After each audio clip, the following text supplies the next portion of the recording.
Homeo চ্যানেলে আপনাদের স্বাগত। বাঙালি মানেই ভ্রমণ প্রিয়, কিন্তু ঘুরতে গিয়ে শরীর খারাপ মোটেই কাম্য নয়। তাই আমি আজ কটা হোমিওপ্যাথি ওষুধ আপনাদের বলবো, যেগুলি খেলে বাচ্চা থেকে বড় সবাই উপকার পাবেন।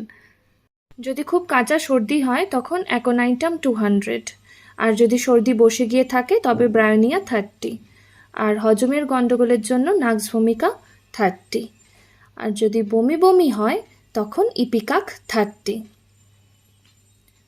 আর যদি পাতলা পায়খানা হয় তখন পোডোফাইলাম 30, আর যদি পড়ে গিয়ে চোট লাগে তখন আর্নিকা 30, আর কেটে ছড়ে গেলে অবশ্যই লাগাবার জন্য ক্যালেন্ডুলা মাদার টিংচার। এখানে ডোজেজগুলো বলা নেই, কারণ বয়স অনুযায়ী ডোজেজ হবে।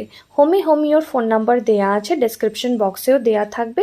আপনারা যোগাযোগ করলে ডোজেজগুলো বলে দেওয়া হবে। যে কোনো রকম সমস্যায় হোমিওর কনসালটেন্ট ডক্টর শিখা চ্যাটার্জির সাথে যোগাযোগ করুন। এই ভিডিওগুলো ভালো লাগলে অবশ্যই লাইক, শেয়ার অ্যান্ড সাবস্ক্রাইব করবেন।